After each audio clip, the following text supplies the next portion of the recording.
Hey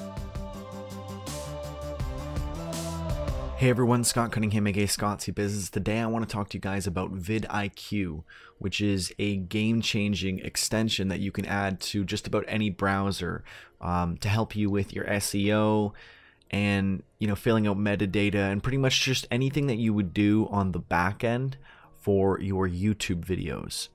And though not all of you like using YouTube, because I know a lot of my audience is very into decentralized applications, a lot of the lessons that you would learn from doing this will also apply elsewhere. It doesn't hurt to understand the mechanics of Google as they slowly apply to other platforms, and not in the sense of like the centralization, but more like the really in-depth metadata, advanced settings. All of that will eventually make its way to other platforms.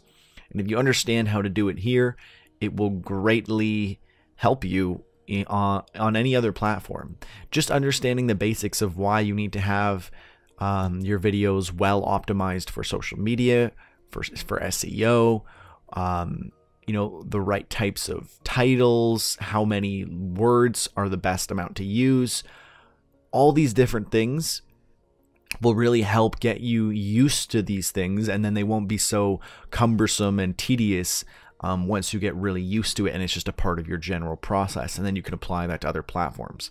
Because a lot of people struggle with what tags to use and how long should the title be and how many words should I put in the description, and do I use playlists and what kind of a thumbnail, and all these different things, and some things that you might not even have thought of, like YouTube will rank your video or make it easier to find. It'll be more optimized if you have a pinned comment.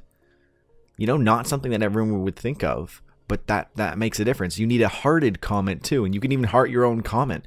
And simple things really improve your video, and a lot of people wouldn't even think of that, because I didn't. And that's why I'm sharing this with you. And I know I've been sharing a lot of products with you guys lately, but this is going to be the second last one, and then I'm going to review the Ledger Nano X, which this was actually given to me, so I am supposed to do a review for this. Everything else I'm just really enthusiastic about, and that's why I'm doing all these reviews lately of different like products and plugins and different things that you can download and use. Not that I'm actually working with any of these companies, but I am just going to disclose Ledger Nano X, which uses Ledger Live, their new mobile application, and I'll cover that soon. But today let's jump into VidIQ. You can see that the VidIQ extension shows up in the extension toolbar list, but we're mainly just going to be focused on what it integrates directly into the browser itself. These are just kind of stats that are useful to you, but this won't be what we're really going to be focused on right now. I'll briefly run through this though, because it is very useful. This is your general overall score. It's showing you what percentile your video is making it into. So if your video was 99 out of 100, you'd be in one of the top. You'd be trending. Your video would be trending. So don't expect to really get that high if you are using this. I mean, realistically, you should be getting a low score unless you're very, very popular, and thus you probably wouldn't end up watching this video anyway. So you can see how many views it's getting per hour, average duration of how long people will watch it, all the different things. Very, very useful. Gives you a good idea of the engagement rate versus total views. You get a good idea. It'll even show you like if people have liked this on Facebook, if they've liked it on Reddit. You can go over here and see all the tweets made. Pretty useful.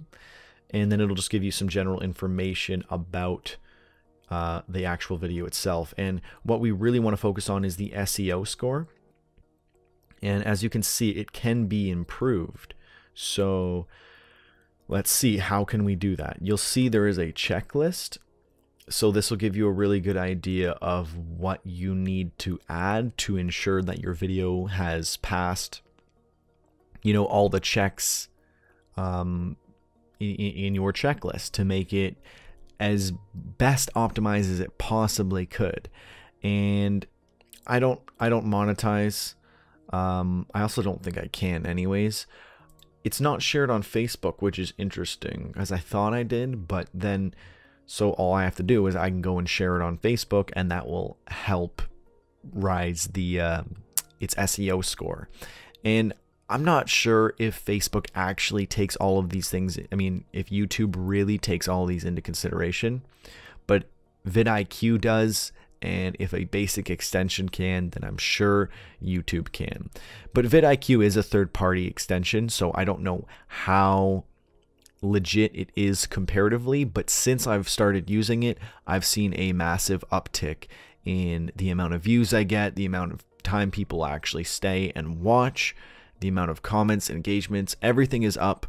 So I can't say that it isn't making an impact, but it's also hard to quantify how much of that is just my regular growth and how much of it is specifically because of VidIQ. But the really important thing is that eventually, when you do have a lot more views and viewership and subscribers, and even leading up to then, people are going to watch your old videos, and if they're not well optimized, it'll be hard for them to find them, because it's not just about your next video being good, it's about all of your videos being good and being optimized well, so that people can go through and find multiple videos of yours, not just one, and or the people who are searching for the things that your video might be highly searched for, they can find it.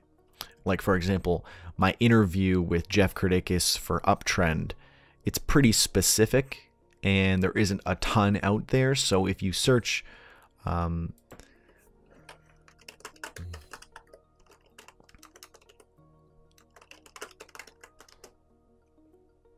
the second one, naturally, right? So that is pretty significant. And it's not because it's super popular, it's just because I've really optimized it I've optimized it really well, so that if you did search that, you would find it. And that's why doing this is so important. Now, ensuring that you actually do all these is where it really comes into play. I mean, this is how you truly optimize. A lot of these are obvious, some are not so obvious. I was 100% sure that I had added this to my blockchain section, but clearly I did not. But now you're going to see, as I come back, it should update.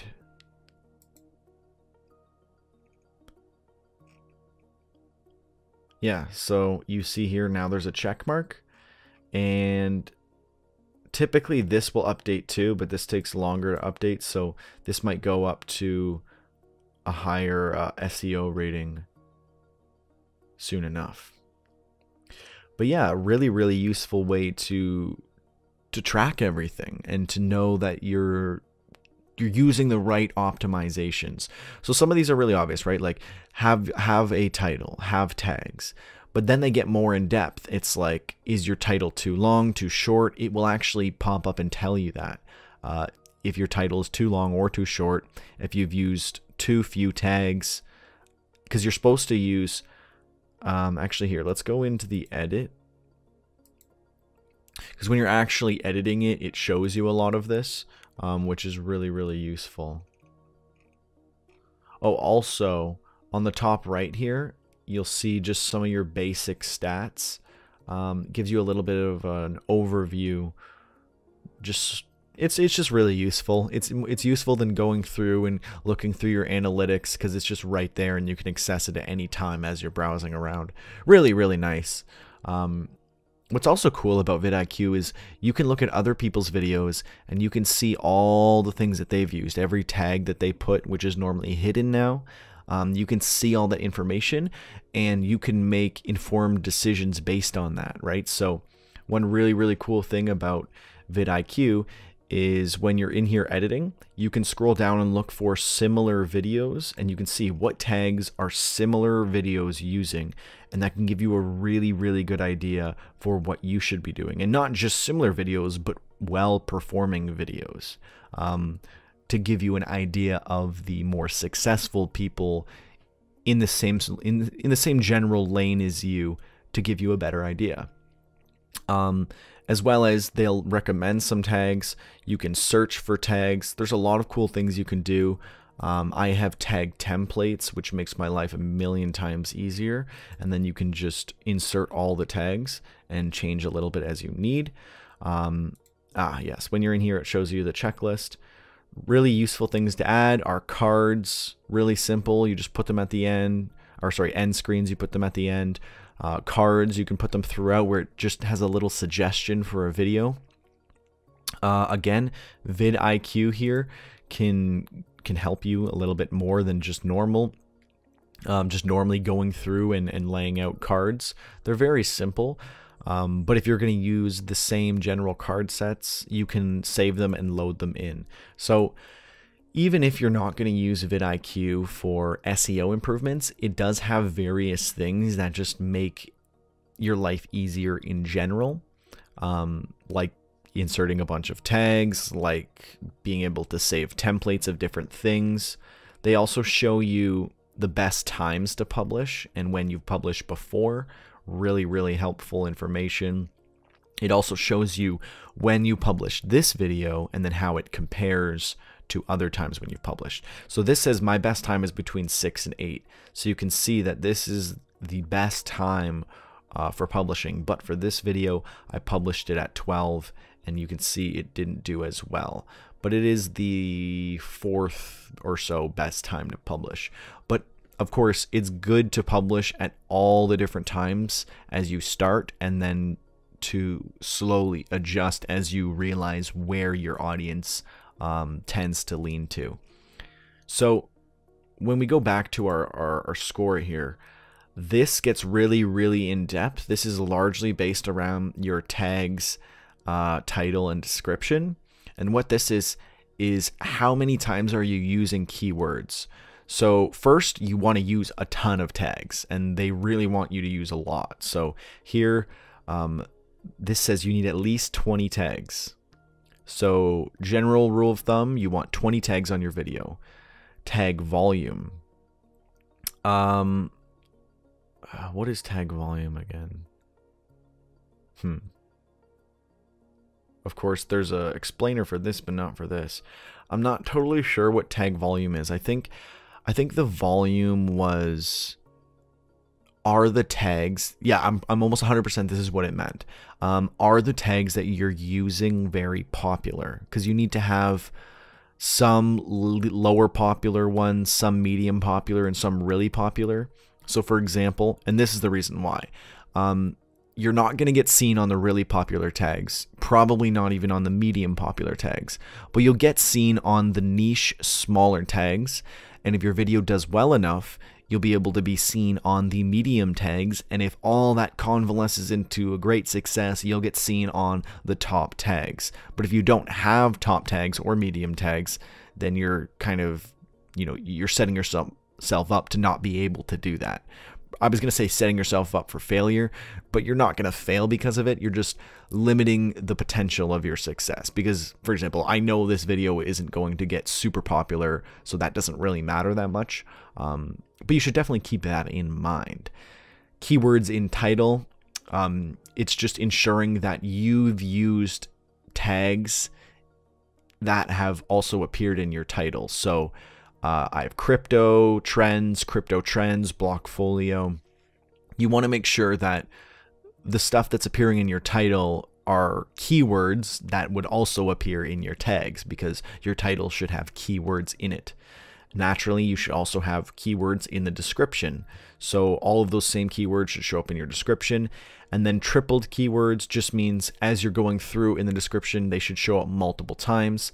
So you should write a pretty decent description that is long enough to be able to do that. Most of mine are usually just like a paragraph and then a little blurb asking a few questions and encouraging response. And yeah, that's pretty much for the title and the tag count and everything. It is pretty useful when, I'm not sure if it tells you in here or in here, but say your title was too long, it'll actually pop up and it'll say, because it says make sure to add a title, you need a title, but it will say, oh hey, your title is too long or your title is too short if you do that. So that's really nice. It gives you a really good idea of the boundaries you need to stay within. I'm actually not sure what too few or too much, like what the actual character count is or the word count, but this will let you know in real time, so that's really useful.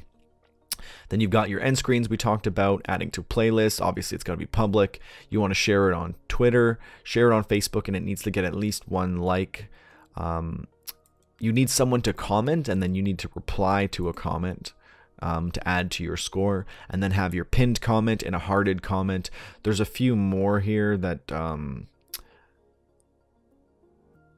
they don't necessarily show up unless I think they show up when you're outside of this. Like the hearting a comment and the pinning a comment for some reason doesn't show here, but it shows somewhere else. I think it is just on the actual video versus the edit section of the video. So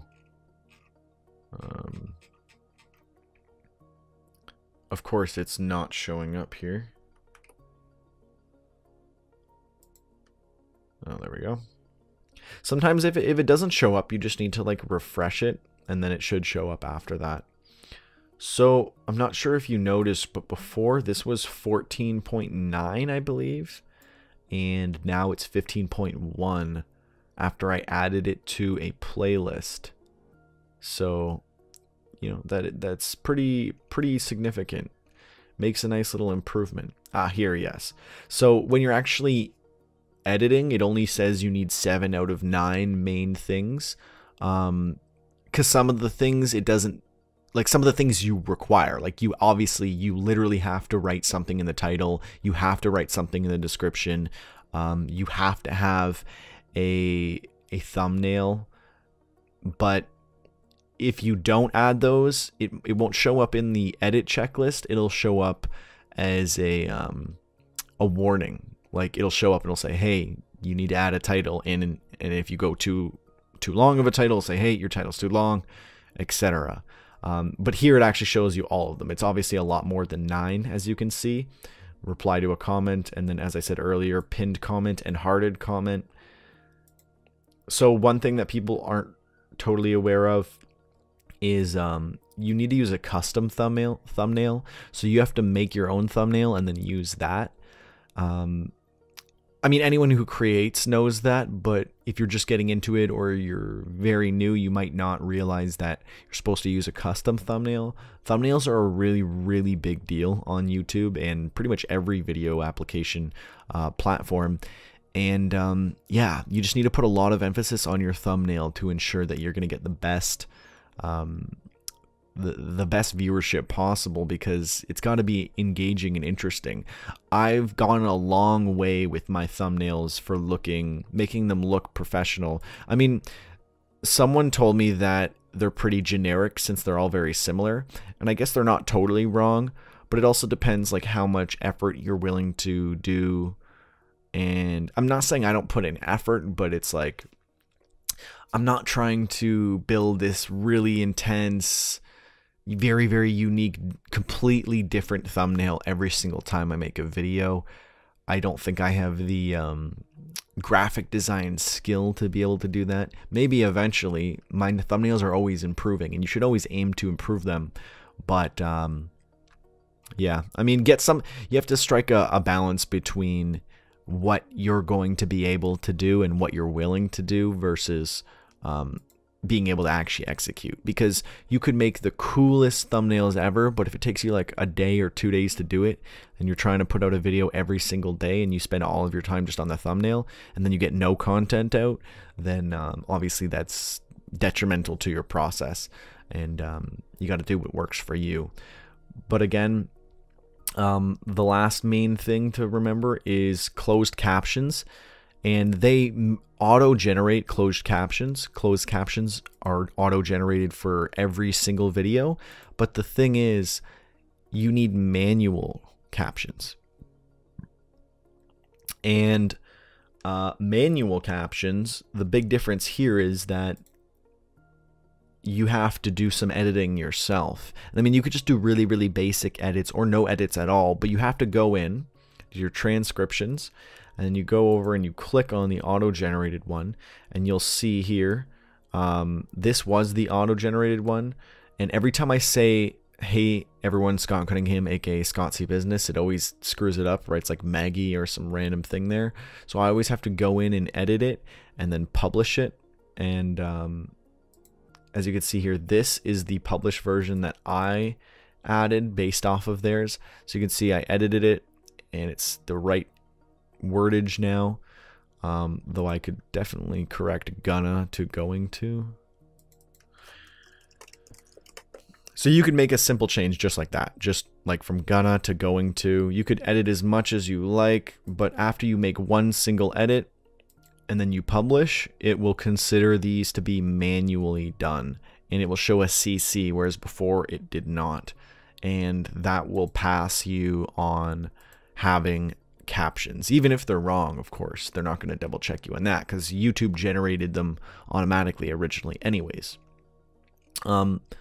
One thing to also just be mindful of, this is outside of VidIQ, but Google will auto transcript your videos and then search through the transcript and demonetize or, you know, de-rank you on search based on things that you've said, like if you've sworn, different things like that. So definitely be mindful of that. I wouldn't say to censor yourself, but be mindful that what you say will be very comprehensively looked through, and action may be taken based on the words that you've used and the words that it might have accidentally thought you used because of a poor transcription, or you have a heavy accent, or whatever it might be.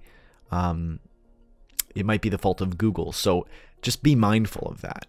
And I think that wraps this up. This is probably more than 10 minutes, and that's fine. But yeah, let me know if this was useful for you guys. Are you going to use VidIQ? Do you use VidIQ? Do you know of something better? I've tried a few other ones, but none of them were as intuitive and immersive and useful as VidIQ. I love how it's just naturally integrated into my YouTube experience. And again, for all of those of you who aren't super big on YouTube, especially with everything that's going on right now, it is still useful to learn the different things that that this teaches you and shows you the importance of, and how much more effective videos can be when you fill out all the data and you optimize it as best as possible. And it gives you just a good idea of just basic targets to hit, like 20 tags, you know, not too many words in your title, all the different things. It just helps give you a really good idea. And now that the new version of DTube, new.d.tube, when it's fully launched, you'll be able to multi-source your videos using YouTube and Facebook and other platforms. But because of that, because you'll be able to multi-source, it's going to be useful for you to use YouTube, even if you didn't before, just so that you have multiple sources for your videos. And for those who do use YouTube, you'll be able to benefit off of all the tools and nice little things it offers on top of helping you with your SMO and SEO and metadata. So again, let me know if you use this, if you use something similar to this. What are your thoughts? I'd love to hear from you guys. I'm Scott Cunningham, aka Scott C Business, signing off. Cheers.